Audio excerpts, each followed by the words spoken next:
La palabra finanzas proviene del latín finer, que significa terminar o pagar. Uno de los objetivos de la organización es obtener el financiamiento suficiente para realizar su objeto social. Y en general el empresario difícilmente va a cubrir de su patrimonio todos los recursos necesarios conforme la organización vaya en incremento. Por lo tanto, es indispensable tener el conocimiento de las herramientas que nos permiten realizar este financiamiento. Igualmente, en la situación que concurre actualmente la actividad económica, se requiere que el empresario conozca los métodos de reestructuración de pasivos con la finalidad de reconocer cuáles son aquellas estrategias que se tienen a la mano cuando las cosas económicas no marchan adecuadamente y que permitan finalmente al empresario enderezar el barco de la organización si es que el entorno económico resulta ser de tal naturaleza que afecte sustancialmente las metas que se tienen planificadas. En este video, por lo tanto, hablaremos de las técnicas de financiamiento y de las de reestructuración de pasivos. Si no lo has hecho, te invito a suscribirte a este canal con el propósito de que el sistema te avise justo cuando actualizamos este curso. Igualmente te recuerdo, este video forma parte del videocurso Problemas Fiscales y Financieros de las Organizaciones. Este video es parte del tema tercero, que se refiere precisamente a las herramientas de estrategia fiscal con las cuales el empresario cuenta con el propósito de enfrentar las problemáticas económicas y financieras que se pueden presentar durante la vida de la organización. En caso de que tengas duda en relación a cualquiera de los temas que se abordan en este videocurso, igualmente te invito a escribirme a antonio.apipilguasco@gmail.com y con gusto estaremos concertando una cita de trabajo con el propósito de poder solventar el problema que se presente en tu negocio. Como mencionamos, la palabra finanzas proviene del latín pagar y de hecho la financiación o financiamiento, los dos términos son correctos en el español, implica que el empresario tenga que aportar de su pecunio o bien estudiar de qué manera es que se van a sufragar los gastos o el dinero para realizar una empresa u obra. Hoy las empresas son de tal magnitud que en general lo último que se puede esperar es que finalmente sea el empresario quien ponga de su propio patrimonio todos los recursos para que la empresa salga adelante. De ahí que sea fundamental conocer cada uno de los diferentes recursos de financiación con los que un negocio actualmente cuenta con el propósito de que se pueda realizar el objeto social. Entre las diferentes formas de financiamiento que existen encontramos por una parte, por ejemplo, el capital semilla. Este capital semilla es dado por una organización gubernamental o privada y requiere una previa incubación de el proyecto, ya sea que la empresa apenas se vaya a iniciar o ya sea que la empresa se encuentre ya en formal funcionamiento. El objetivo de la incubación es que se proyecte la empresa a futuro con el propósito de que se recupere el capital semilla y este pueda ser devuelto a los inversionistas. Otra forma de financiamiento es el Venture Capital o capital de riesgo, que en México es identificado con el nombre en español de Asociación en Participación. La asociación en participación no implica la creación de una sociedad, sino que se trata más bien de un contrato a través del cual una persona decide realizar una empresa misma que presenta a personas que deseen trasladar parte de su patrimonio a esa empresa pero sin participar directamente en la misma. A través del contrato de asociación en participación, el presentador del proyecto se compromete a usar el patrimonio que se traslada justo en las metas que se señalan en el contrato. Quienes aportan el patrimonio se comprometen a no intervenir en la realización del mismo, sino que solamente garantizan su derecho a recibir las utilidades hacia el término del mismo. La asociación en participación por parte de la Ley del Impuesto sobre la Renta es abordada como una persona moral. Otra forma de financiación es el capital privado, con el propósito de que se convenza a inversionistas de introducir capital en la organización. En este caso se requiere que la empresa tenga al menos 5 años de existencia y que ya existan también proyecciones financieras derivadas de la contabilidad y de los ejercicios fiscales anteriores. El crowdfunding es una nueva forma de financiamiento surgida en razón de la existencia de redes sociales. Existen páginas especializadas en crowdfunding. Estas páginas funcionan muy similarmente a Facebook. La diferencia es que el perfil que se abre es relativo a una organización y en ese perfil se plantea precisamente el proyecto que se tiene pensado realizar a futuro o que ya está funcionando. Igualmente en el perfil se establece cuál es la meta de dinero a recaudar, cuál es el tiempo límite para que ese dinero se obtenga, en cuyo caso de que no se obtenga el dinero se devuelve a las personas que intentaron financiar el proyecto presentado y también se establece en ese perfil. El objetivo del crowdfunding es que se reúnan los recursos y que al final de la fecha convenida se entreguen a las personas que financian el proyecto las utilidades proyectadas y prometidas a través de la red social de financiamiento. La banca comercial es otro método más a través del cual podemos financiar un negocio. Sin embargo, es necesario reconocer, en primer término, que la banca comercial implica un alto costo financiero. En segundo, la banca comercial no opera sin garantías. Por otra parte, la banca comercial, aunque pueda autorizar desde 10,000 pesos a 10 millones de pesos, va a requerir una garantía suficiente que permita garantizar que se van a devolver las cantidades acreditadas y que finalmente el financiamiento se va a limitar solamente a las utilidades que es capaz de generar el negocio durante el periodo de tiempo en la cual el crédito se va a otorgar.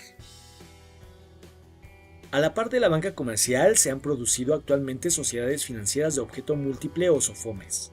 El objeto de las SOFOMES es otorgar principalmente arrendamiento financiero y crédito. El arrendamiento financiero es un contrato especial a través del cual se conviene que la SOFOM adquiera un bien a nombre de la persona que se compromete a arrendar dicho bien. Al final del contrato de arrendamiento financiero se dan tres opciones. Una, que al final del arrendamiento financiero el arrendatario adquiera el bien que fue adquirido por la SOFOM.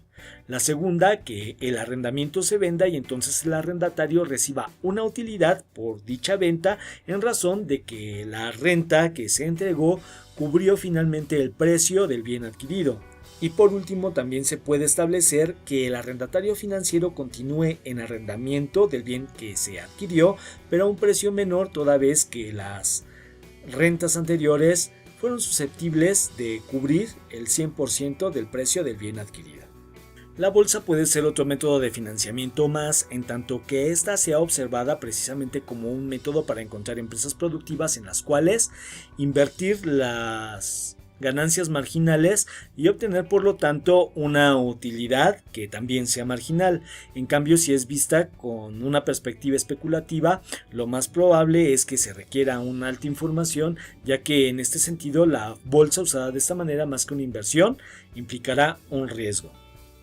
En general, la bolsa se utiliza como un método de inversión cuando se hacen las inversiones precisamente de una forma muy informada y con una visión a muy largo plazo, de tal manera que cuando se introduce el dinero, por ejemplo en compra de acciones, este no se va a retirar sino hasta dentro de años en los cuales se permite que la inversión rinda los frutos que se esperan. Pero como se menciona, en este caso se requiere bastante información y pericia en el manejo de las inversiones.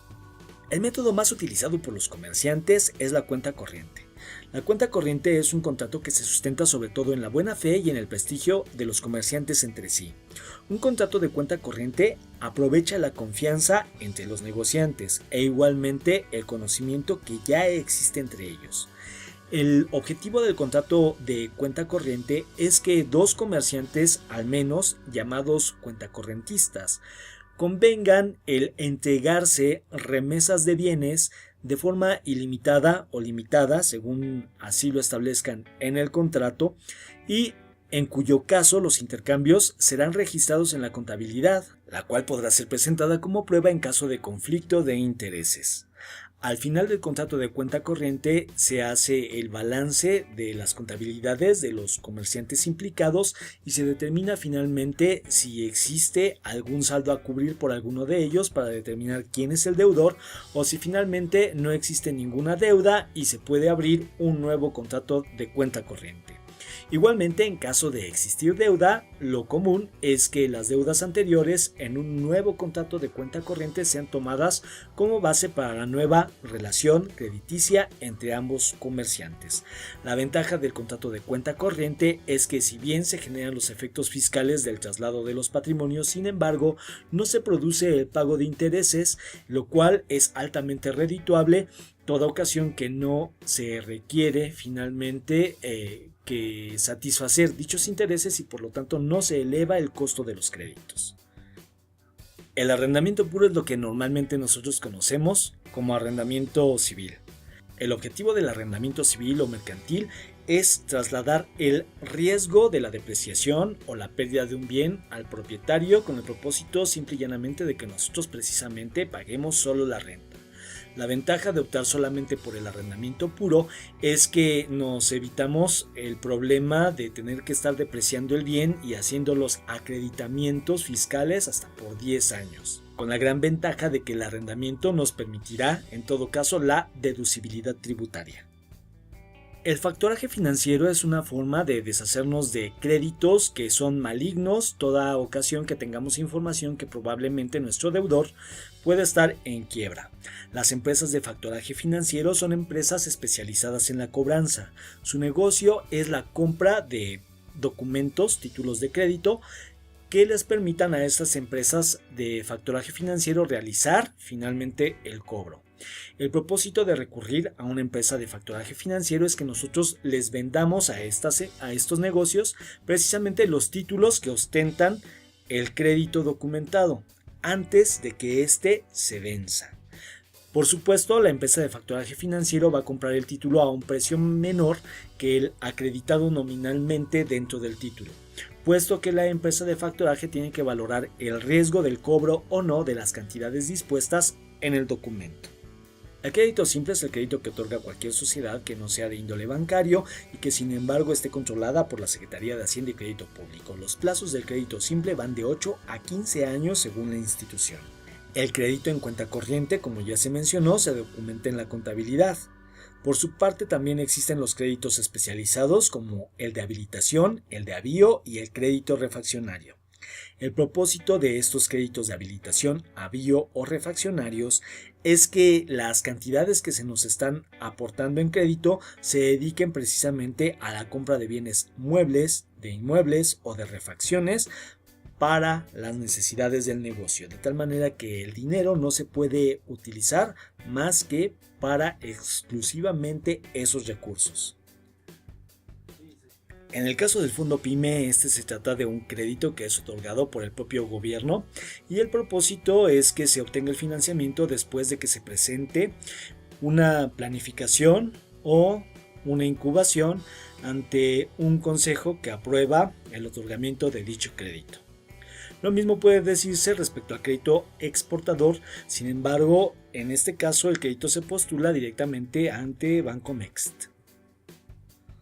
Por lo que respecta al momento en que las cosas no marchan bien respecto al negocio, igualmente es importante reconocer que existen estrategias de reestructuración de pasivos. ¿Qué es la reestructuración de pasivos? Se trata de un sistema de reingeniería crediticia que modifica las condiciones de la deuda del negocio. Esta reestructuración puede ser benéfica o inadecuada. La reestructuración de pasivos será benéfica cuando es usted quien ostenta la calidad de acreedor, en cuyo caso precisamente al tener el poder precisamente de tener a su favor el saldo de la deuda, puede modificar a su favor los términos de la reestructuración y también puede establecer condiciones en el establecimiento de un interés compuesto. En cambio, se requerirá más astucia cuando se encuentra la persona que ostenta el negocio en una posición inadecuada. Esto es cuando finalmente somos los deudores y se pretende cambiar los términos del interés simple por un interés compuesto en nuestra contra, en cuyo caso se elevan los costos financieros del crédito. Ahora bien, como hemos venido manifestando a lo largo de este curso, es muy importante tener la vigilancia del negocio con el propósito de no llegar a la reestructuración de pasivos, ya que bajo la misma vigilancia del negocio nosotros podemos intervenir en el mismo y realizar soluciones antes de que se presenten los problemas. Una evidencia evidente de la existencia de problemas en el negocio sería el atraso en los pagos. Y estas señales arrojan ya luces rojas con el propósito de que nosotros procedamos a analizar qué se tiene que hacer en relación al negocio con el propósito de solucionar estos inconvenientes antes de que los problemas se agudicen.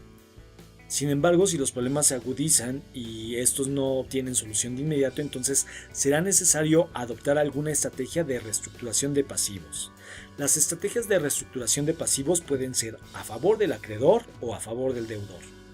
Si tienes duda en relación a alguna de las estrategias en materia de reestructuración de pasivos, ya sea a tu favor o con el propósito de que puedas negociarla en los mejores términos y condiciones para salvar tu negocio, escríbeme a mis redes sociales o a mi correo electrónico antonio.apipilhuasco@gmail.com y con gusto estaremos concertando una cita de trabajo. Entre las estrategias de reestructuración de pasivos a favor del acreedor encontramos los intereses compuestos, que es el interés sobre el interés, la cláusula de acción colectiva, el establecimiento de cláusulas pari passu o de mismo trato y las cláusulas de actualización de deuda. Por lo que respecta a las estrategias de reestructuración de pasivos a favor del deudor, encontramos la quiebra, el concurso mercantil, la renegociación arbitrada, la ampliación de los plazos del pago, la condonación de la deuda, el diferimiento de intereses, el pago a capital y el plazo de gracia para el pago a capital. Si requieres asesoría en el manejo de la deuda de tu negocio, con gusto podemos encontrar una solución legal. Escríbeme a mi correo electrónico antonio.apipilhuasco@gmail.com y con gusto estaremos concertando una cita de trabajo para platicar en relación al problema y encontrar una solución que sea conveniente. Igualmente, espero todos tus comentarios justo debajo de este video y te espero en la siguiente entrega de este video curso. Hasta luego.